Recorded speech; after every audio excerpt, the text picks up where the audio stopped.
Good morning students. Last વિડીયોમાં આપણે chapter 4 FI BCom sem 1 પાકા સેવાનું માળખું અકાઉન્ટમાં સ્ટાર્ટ કર્યું હતું, જેમાં તમને સમજાવ્યું હતું કે પાકા સેવાનો જે આખો નમૂનો છે એ કઈ તૈયાર રાખવાનો છે, કારણ કે પરીક્ષામાં કોઈ પણ દાખલો પૂછાશે તમારે આ પૂરો નમૂનો બનાવવો જ પડશે. ઓકે, એટલે એના માટે નમૂનો આપણે કન્સેપ્ટ ક્લિયર થઈ ગયો છે. હવે આપણે અંદરના જે પેટા વિભાગો છે એમાં કઈ કઈ વિગતો સમાવેશ થઈ શકે આવી શકે તે આપણે સમજવાની છે. તો આજે આપણે સૌથી પહેલાં સ્ટાર્ટ કરીશું ઇક્વિટી અને જવાબદારીનું. આજે આપણે કમ્પ્લીટ કરી દઈશું કે આમાં શેર હોલ્ડર્સના ભંડોળ, બિન ચાલુ દેવા, ચાલુ દેવા, આખો અહીંયા આગળ મૂડી દેવાના દરેક દેવા અને મૂડીની વિગતો આવે છે. તો કયું કેમાં સમાવેશ થશે, કઈ વિગત કેમાં આવશે એ આજે આપણે સમજીશું. તો સ્ટાર્ટ કરીએ આપણે ઇક્વિટી અને જવાબદારીથી.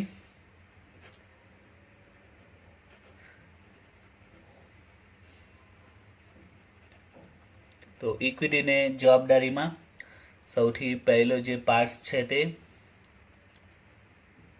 શેર હોલ્ડર્સના ભંડોળો. એમાં બે ભાગ પડે છે, એક છે શેર મૂડી અને બીજું છે અનામત અને વધારો.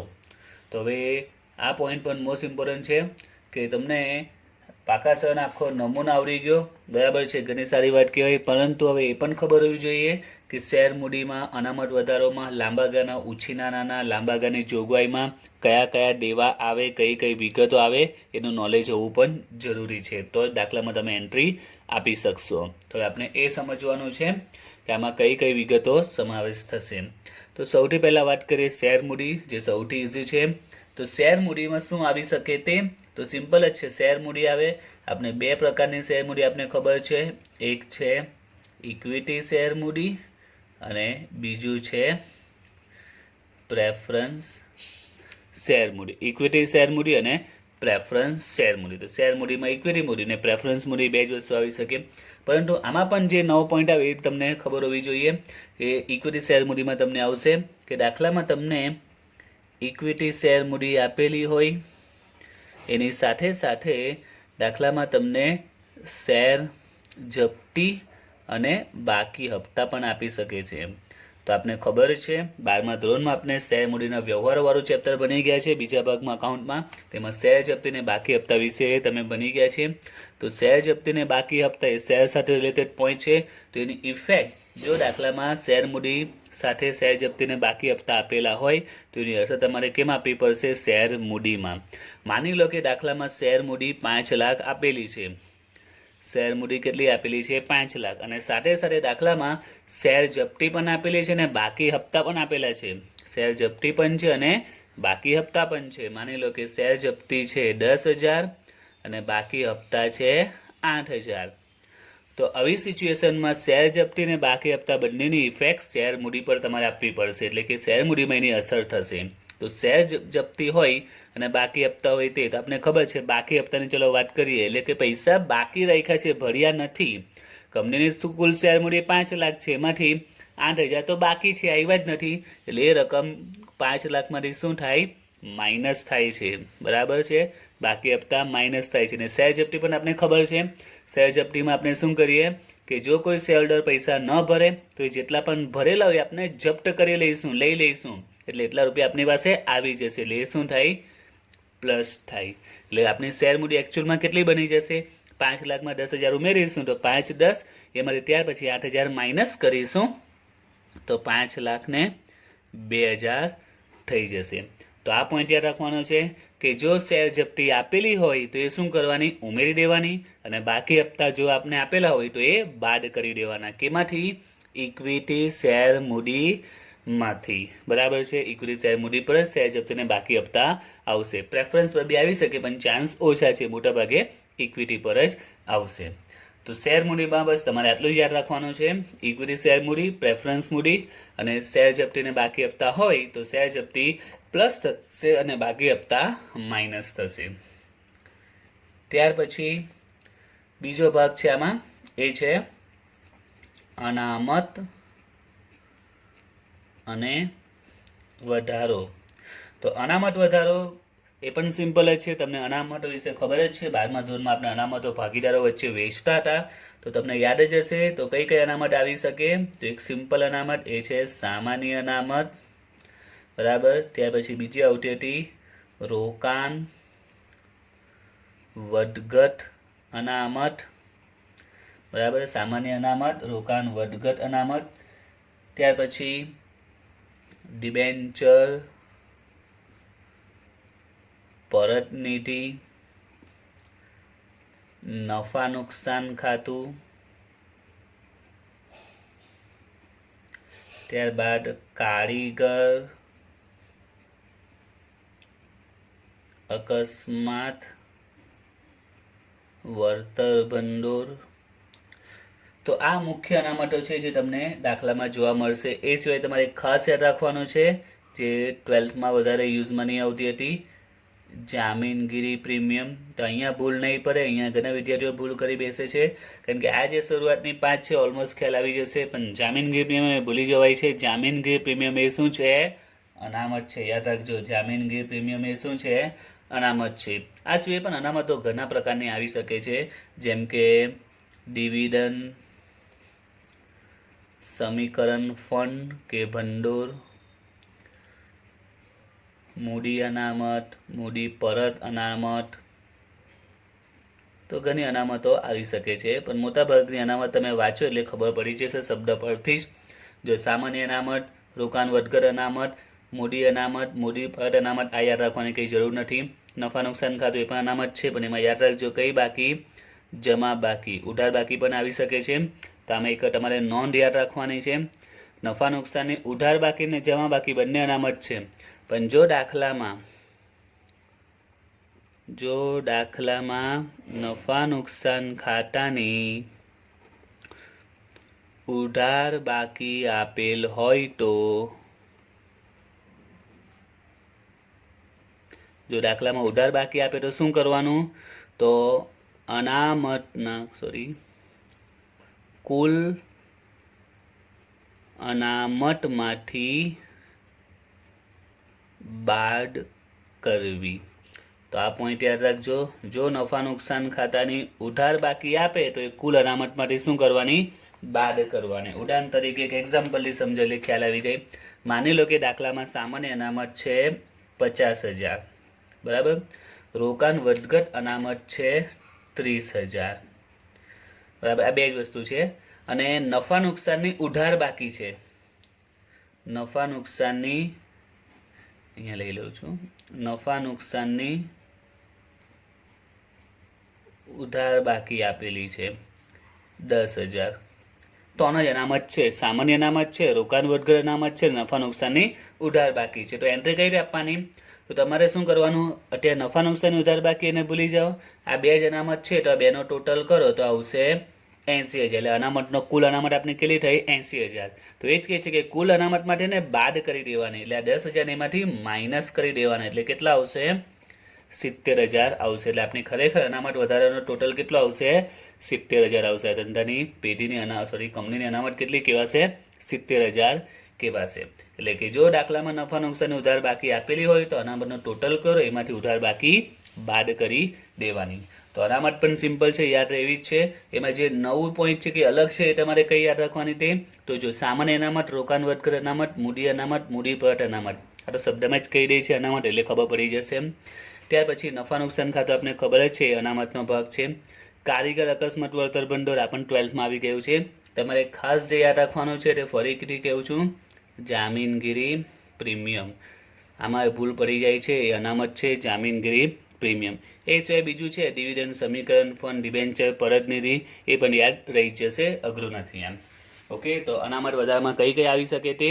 તો સામાન્ય અનામત, રોકાણ વધઘટ અનામત, નફા નુકસાન ઉધાર જમા, કારીગર અકસ્માત, જામીનગીરી પ્રીમિયમ, ડિબેન્ચર પરત, ડિવિડન્ડ, સમીકરણ ફંડ વગેરે. ઓકે. તો આપણે જે પહેલું હેડિંગ આવે છે ઇક્વિટી અને જવાબદારી, એમાં શેર મૂડી અને અનામત વધારો એ કમ્પ્લીટ થઈ ગયા.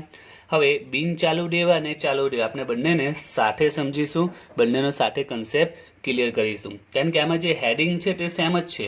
જેમ કે અહીંયા જો લાંબા ગાળાના ઉછીના નાના, તો અહીંયા ટૂંકા ગાળાના ઉછીના નાના.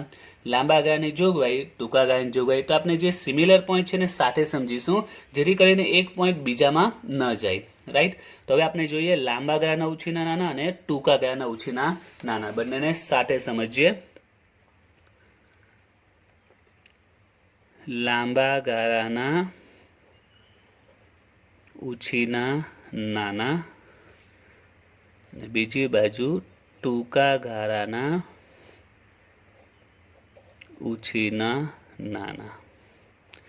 હવે જો બંનેને સાથે યાદ રાખો. સાથે યાદ રાખવાથી થોડું ઇઝી બની જશે. એનાથી ફાયદો એ થશે કે એક પોઈન્ટ બીજામાં નહીં જશે ને બીજાનો આમાં નહીં આવશે. તો બંને ઉછીના જ નાના છે, એટલે કોઈક વ્યક્તિ પાસેથી, કોઈક સંસ્થા પાસેથી, કોઈ સરાફ પાસેથી આપણે ઉછીના પૈસા લેવા. બરાબર છે.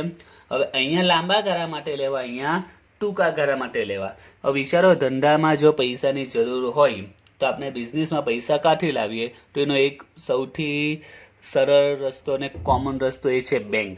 આપણે બેંક પાસેથી ઉછીના પૈસા લેતા હોઈએ છીએ. બરાબર છે.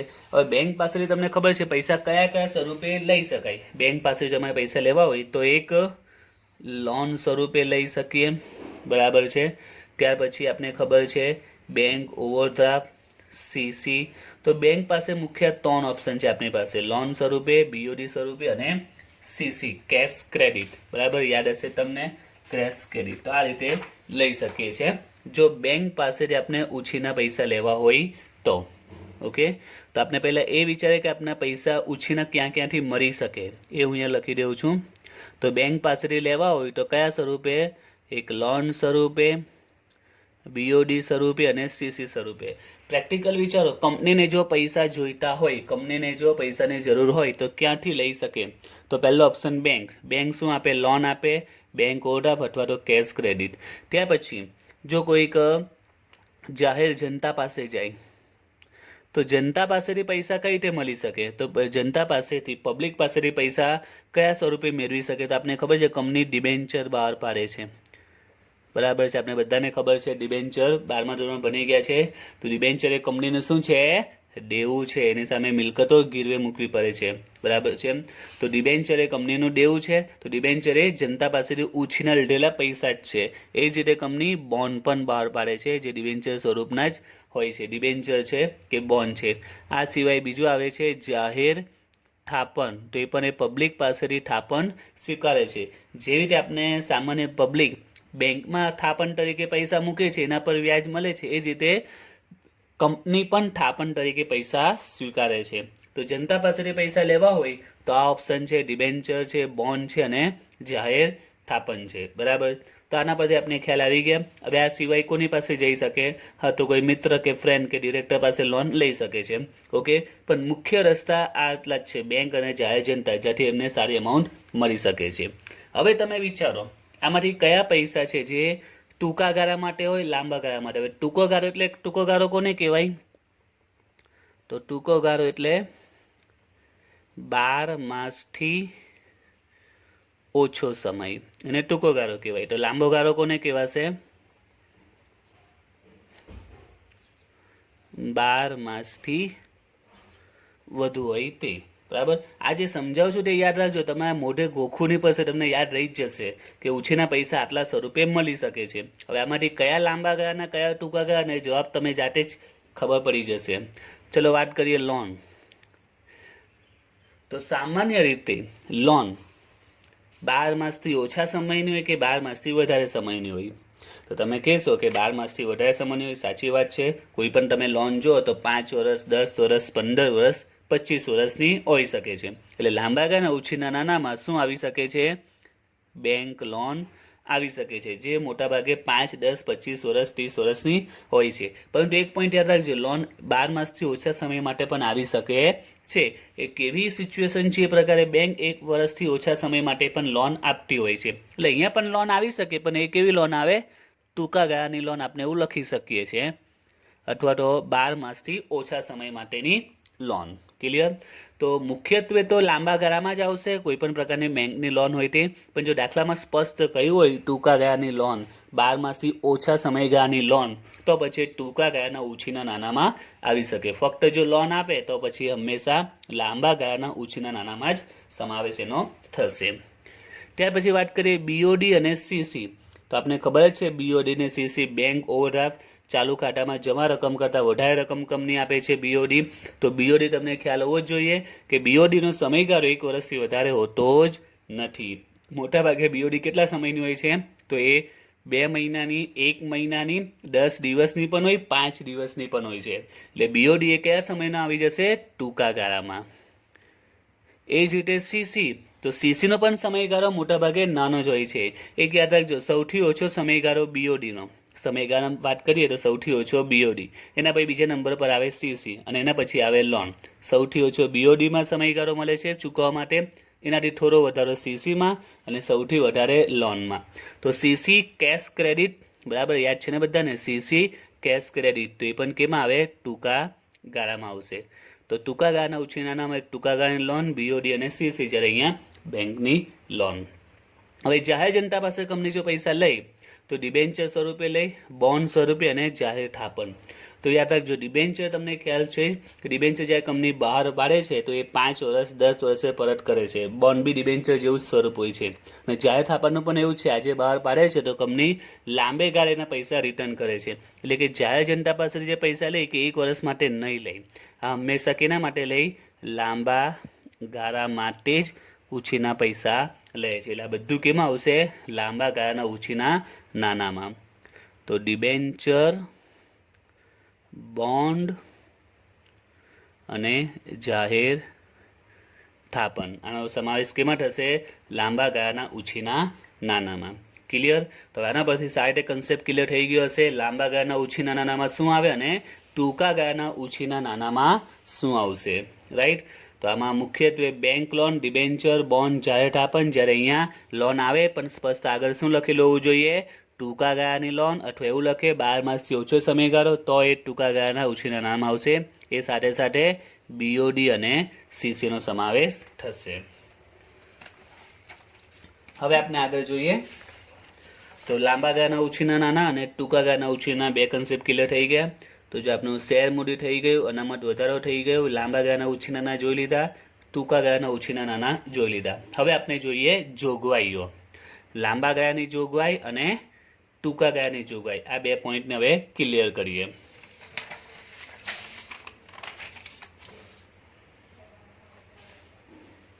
તો એક છે લાંબા ગાળાની જોગવાઈ અને ટૂંકા ગાળાની જોગવાઈ. લાંબા ગાળાની જોગવાઈ અને ટૂંકા ગાળાની જોગવાઈ.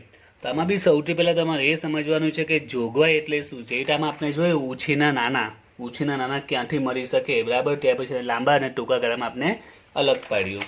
એ જ રીતે અહીંયા આપણે પહેલાં સમજવાનું છે કે જોગવાઈ, જોગવાઈ એટલે શું? તો સામાન્ય ભાષામાં કહીએ આપણે તો જોગવાઈ એટલે કે સિમ્પલ સામાન્ય ભાષામાં, અકાઉન્ટની લેંગ્વેજમાં એક આપણે સામાન્ય બુદ્ધિ પ્રમાણે વિચારીએ કે ભવિષ્યમાં કોઈ ખર્ચ કે પછી દેવું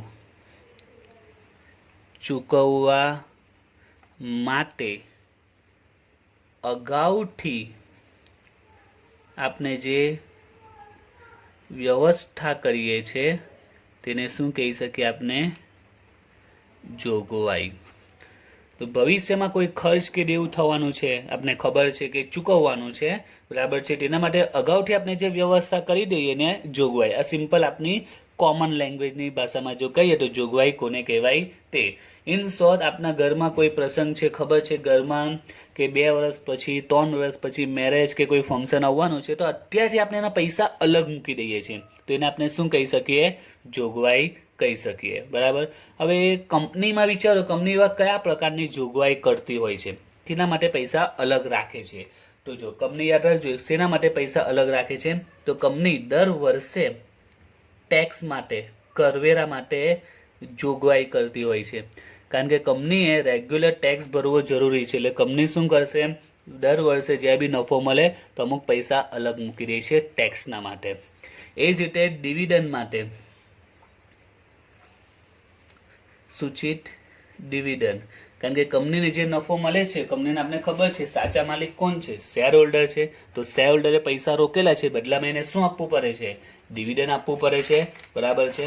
તો ડિવિડન્ડ પણ કંપનીએ દર વર્ષે પોતાના શેર હોલ્ડરને કંપની ડિવિડન્ડ ડિક્લેર કરે છે, ડિવિડન્ડ જાહેર કરે છે. જે રીતે આપણે બેંકમાં પૈસા મૂકીએ તો આપણે દર 6 મહિને કે કોઈ બેંકમાં દર વર્ષે, કોઈ બેંકમાં 3 મહિને વ્યાજ મળે છે. એ રીતે તમે જો શેરમાં પૈસા ઇન્વેસ્ટ કરો તો કંપની આપણે શું આપે છે, ડિવિડન્ડ આપે છે. બરાબર. આપણે ક્યારે ડિવિડન્ડ આપે, દર વર્ષે આપે છે. ઓકે. તો એક આ બે માટે કંપની પૈસા અલગ રાખે છે, દર વર્ષે ડિવિડન્ડ આપવાનો હોય છે એટલે એના પૈસા અલગ મૂકી દે છે. એને શું કહેવાય, સૂચિત ડિવિડન્ડ. આ ઉપરાંત આપણે ખબર છે કર્મચારીના માટે જ્યારે રિટાયર થાય છે, બરાબર, કર્મચારી જ્યારે રિટાયર થાય છે, તમે સાંભળ્યું હશે ને, પ્રોવિડન્ટ ફંડ, પેન્શન ફંડ વગેરે પૈસા મળતા હોય છે. તો કંપનીને ખબર હોય, ધારો કે આજે 2020ની વાત કરીએ તો આજે કોઈ કર્મચારી કંપનીમાં જોઈન થયો છે અને સારો એવો એનામાં નોલેજ છે અને સારા એવામાં કુશળતા છે અને સારું એવું લાયકાત ધરાવે છે. હવે દર મહિનેના પગારમાંથી માની લો કે 1000 રૂપિયા પીએફ કપાય છે. હવે આપણે ખબર છે કે અંદાજિત 10 વર્ષ કામ કરશે તો આપણે અંદાજો લગાવીએ ને કે 10 વર્ષ સુધી એના પગારમાંથી 1000 પીએફ કપાશે તો ભવિષ્યમાં 10 વર્ષે એને પેમેન્ટ કરવું પડશે ને પીએફના પૈસા આપવા પડશે. બરાબર છે.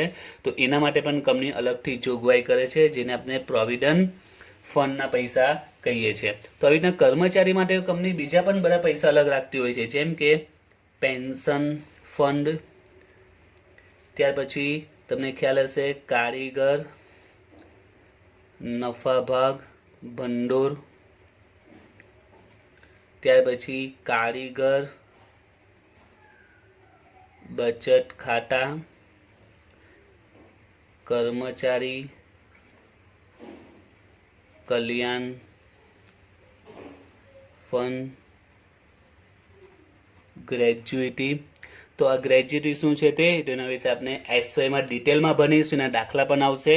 તો ગ્રેજ્યુટી એટલે સિમ્પલ ભાષામાં તે યાદ રાખજો કે કર્મચારી એકમને 10 વર્ષ 15 વર્ષ જે સેવા આપી એ સેવા બદલ કંપનીને અમુક રકમ વળતર સ્વરૂપે આપે છે, એને આપણે ગ્રેજ્યુટી કહી શકીએ. જે પ્રમાણે વર્ષ દરમિયાન કામ કરે તો કંપની બોનસ આપે છે.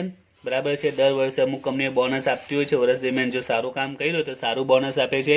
એ જ રીતે જે 10-15 વર્ષ સુધી જો સારામાં સારી સેવા આપી હોય તો એ બદલ કંપનીને જ્યારે રિટાયર થાય છે, ક્યારે રિટાયર થાય છે ત્યારે એની સેવા બદલ એને વળતર સ્વરૂપે અમુક રૂપિયા આપતી હોય છે, જેને શું કહેવાય છે, ગ્રેજ્યુટી કહેવાય છે, જેના વિશે ડિટેલમાં આપણે એસવાયમાં જોઈશું.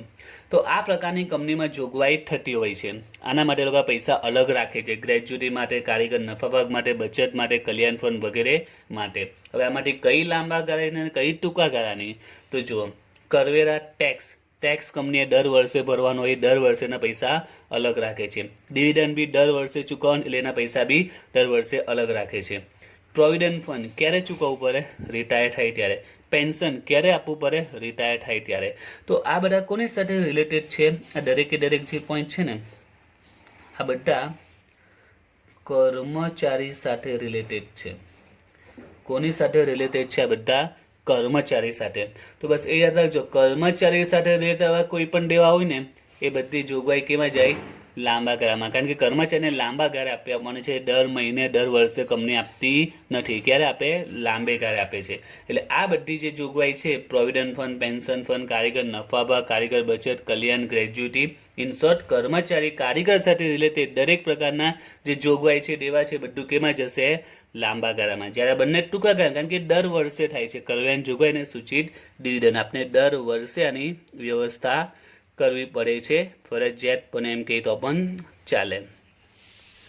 કરવેરાની જોગવાઈ અને સૂચિત ડિવિડન્ડ. જ્યારે આ બાજુ પ્રોવિડન્ટ ફંડ, પેન્શન ફંડ, કારીગર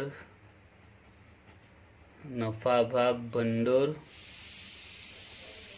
કારીગર બચત ખાતા, કારીગર કલ્યાણ ફંડ, ગ્રેજ્યુએટી. તો યાદ રાખજો, લાંબા ગાળાની જોગવાઈમાં શું આવે, શોર્ટમાં રાખવું હોય તો કર્મચારી સાથે સંકળાયેલા રિલેટેડ જે બધા દેવા જોગવાઈ હોય એને આપણે લાંબા ગાળાની જોગવાઈમાં દઈ દેવાના. અને ટૂંકા ગાળાની જોગવાઈમાં યાદ રાખજો 2 જ આવશે, આ માઇન્ડ સેટ કરી દેજો. ટૂંકા ગાળાની જોગવાઈ 2 જ, કરવેરાની જોગવાઈ અને સૂચિત ડિવિડન્ડ. કરવેરાની જોગવાઈ અને સૂચિત ડિવિડન્ડ. ટૂંકા ગાળામાં કરવેરાની જોગવાઈ અને સૂચિત ડિવિડન્ડ, જે લાંબા ગાળામાં provident fund, pension fund, graduate, in short કર્મચારી સાથે જોડાયેલા એક્સપેન્સીસ જોગવાઈઓ આવશે. હવે જોઈએ આગળ.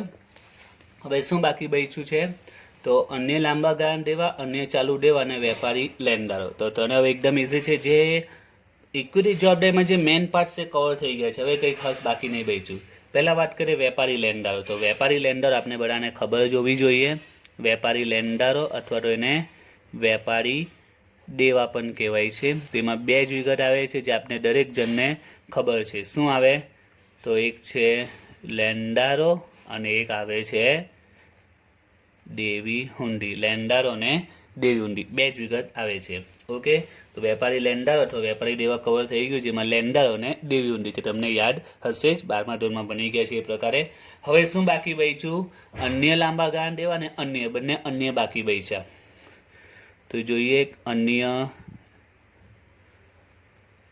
ચાલુ દેવા અને બીજું આવશે અન્ય લાંબા ગાળાના દેવા. તો આ બંનેમાં કઈ વિગતો આવશે, કયા દેવા આવશે તે આપણે જોઈ લઈએ. તો જુઓ, અન્ય ચાલુ દેવા, અન્ય લાંબા ગાળાના દેવા. સૌથી પહેલા અન્ય લાંબા ગાળાના દેવા, એમાં મોટા ભાગે દાખલામાં આમાં કોઈ વિગત આવતી જ નથી. મોટા ભાગે આ ખાલી જ જાય છે. આમાં જો એક આવી શકે છે તો તમારે યાદ રાખજો, પરત પ્રીમિયમ આવી શકે. ડિબેન્ચર પરત પ્રીમિયમ અથવા તો પ્રેફરન્સ પરત પ્રીમિયમ. પ્રેફરન્સ પરત પ્રીમિયમ અથવા તો ડિબેન્ચર પરત પ્રીમિયમ. અત્યાર પૂરતું આ 2 વિગત યાદ રાખજો. જો કે મોટા ભાગે આમાં કોઈ વિગત આવતી જ નથી. આ મોટા ભાગે ખાલી જ જાય છે. તમે બુક્સમાં જોશો બરાબર છે, તો આ જે ફોર્મેટ હશે તો ફોર્મેટમાં તમને કદાચ આ મૂળ ફોર્મેટમાં તો છે, પણ આ એન્ટ્રી આઈપીની હશે. ડાયરેક્ટ બિન ચાલુ દેવામાં લાંબા ગાળાના ઓછી નાના લાંબા ગાળાની જોગવાઈ જોવા મળશે. અન્ય લાંબા ગાળા દેવાના આપ્યા જ નથી એમ, કારણ કે એમાં કોઈ વિગત આવતી જ નથી, એ ખાલી જતું હોય છે.